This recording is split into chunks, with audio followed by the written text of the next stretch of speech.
Halo, assalamualaikum warahmatullahi wabarakatuh. Selamat pagi pemirsa. Jumpa lagi di podcast tentang teh kali ini. Kita hadir bersama narasumber kita lagi, yaitu Pak Erdiansyah Resamela. Iya. Selamat pagi, Pak. Pagi, Pak. Oh ya, Semangat. semangat. Iya, semangat.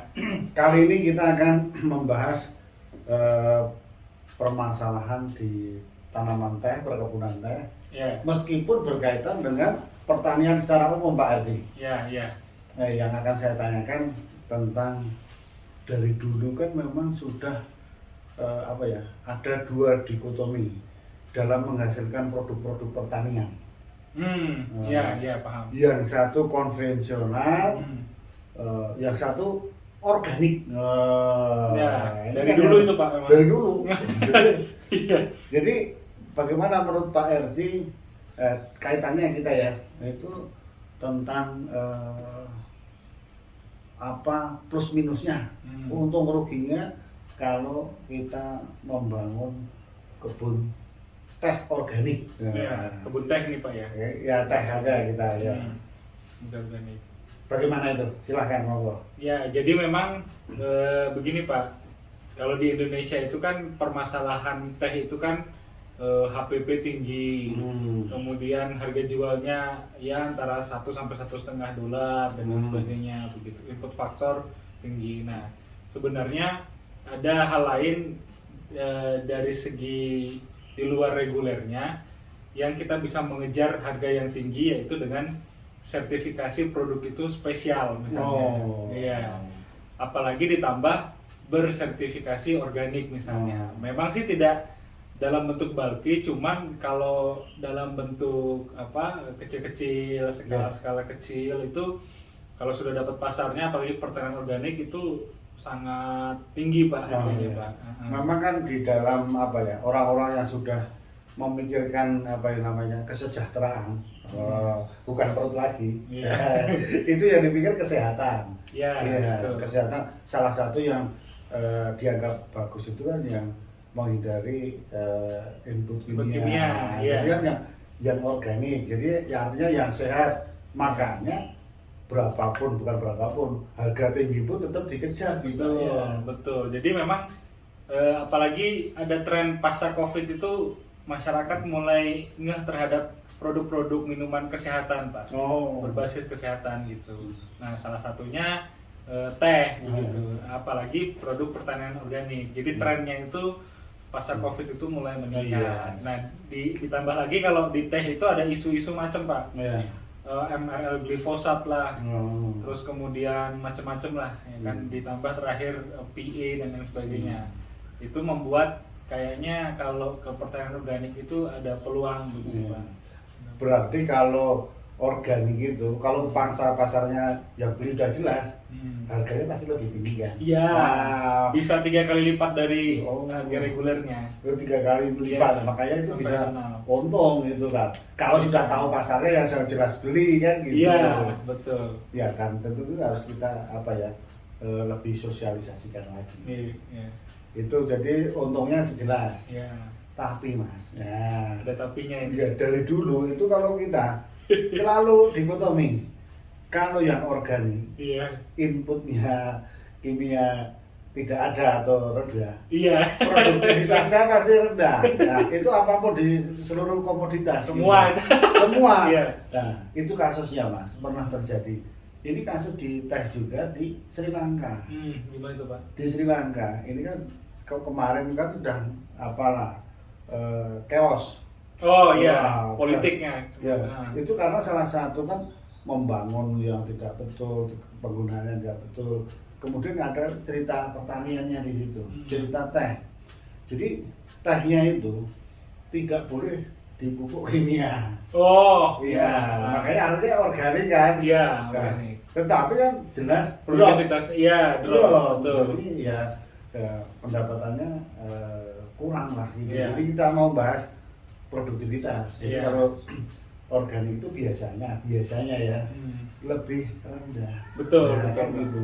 Gimana itu? Ya, makanya ada pilar organik itu kan tidak bisa berdiri sendiri dari segi input faktor, Pak. Iya, iya. Jadi ada pilar pasar, Iya. pilar sertifikasi tadi kaitan Iya. dengan pasar, pilar lingkungan, terus kemudian itu tadi pilar input faktor dan lain sebagainya. Jadi semua itu harus keterkaitan satu sama lain. Nah, harapannya kan dengan sudah pasti produktivitasnya jauh lebih rendah daripada yang konvensional. Iya. Tetapi dengan sertifikasi dan pasar yang pas, kalau kena itu harganya 3 kali lipat lebih tinggi, jadi bisa saling menutupi selisih dari itu. Memang kalau manusia itu kepengennya produksi tinggi, orga tua kaya raya, nanti masuk juga.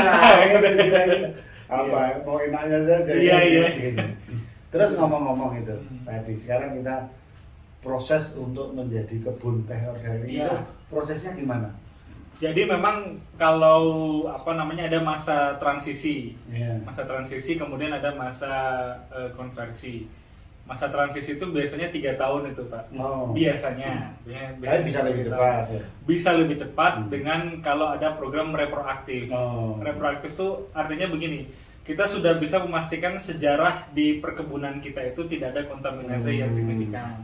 Itu pertama. Lalu yang kedua, kita melibatkan masyarakat sekitar, pemerintah daerah sekitar untuk membuat semacam surat keterangan atau pernyataan bahwa betul itu adalah pengelolaannya tidak terkontaminasi dengan hal-hal lain. Nah, itu bisa lebih cepat. Tetapi dalam ininya sekitaran 3 tahun, Pak. Nah, selama 3 tahun itu sudah tidak ada lagi input kimia dan kontaminasi, potensi kontaminasi dari sekitarnya. Iya. Jadi prosesnya kita kan harus mencari juga apa namanya yang tukang sertifikasinya itu kan. Betul. Ya. Konsultan dan sertifikatornya itu. Iya, betul. Jadi prosesnya persiapan dulu, terus selama 3 tahun kebun itu input faktornya tidak boleh yang kimia. Tidak hanya input faktor tidak boleh kimia, tetapi harus ada barrier. Barriernya masyarakat sekitarnya. Iya. Barriernya. Walaupun kita di dalam itu tuh tidak ada input faktor, tetapi kalau sebelahnya ada sayur atau apa yang nyebrang ke situ, ini kontaminasi juga. Kontaminasi. Jadi input faktornya juga harus organik. Dan dipastikan sumber dan proses untuk mendapatkan input faktor itu memang tidak ada kontaminasinya gitu. Iya, kalau menggunakan input faktor ya memang sudah sertifikasi organik juga. Iya, betul. Lebih amannya seperti itu. Gitu ya. Terus critical point lagi apa, Pak? Yang mencapai kebun itu organik itu. Yang penting itu, Pak. Yang penting kriteria dokumen-dokumen yang dibutuhkan untuk sertifikasi itu yang harus kita persiapkan. Itu critical pointnya. Jadi dari awal kita harus sudah paham kemana arah tujuan pasar si teh ini.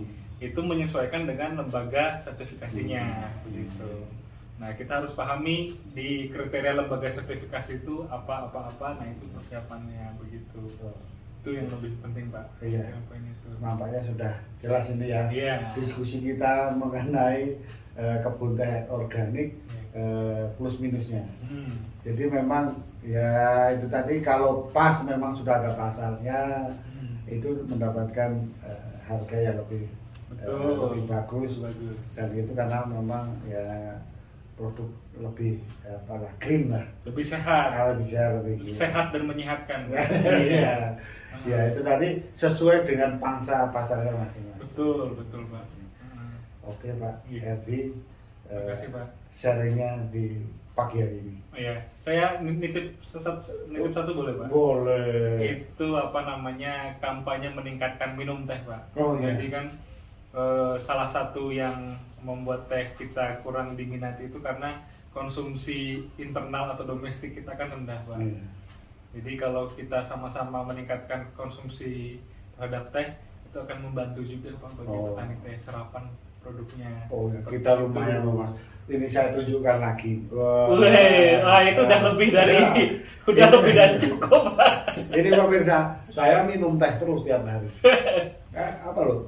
Fresh loh. Iya, seger Pak. Iya, betul. Berbagai macam teh kita minum ini. Nah, ini mantap ini. Ini sebentar lagi habis. Namanya itu tadi minum teh untuk kesehatan. Gelasnya besar lagi. Gelasnya besar, apalagi yang organik. Nah, tambah ini, sehat. ini mantap ini. Iya. Jadi ini sini dulu. Jadi itu ya sudah Ya. Pak Hendy. Siapa? Terima kasih pemirsa, bincang-bincang kita singkat pada pagi hari ini. Mudah-mudahan bisa menginspirasi kita semua. Terima kasih. Assalamualaikum warahmatullahi wabarakatuh. Waalaikumsalam. Cus.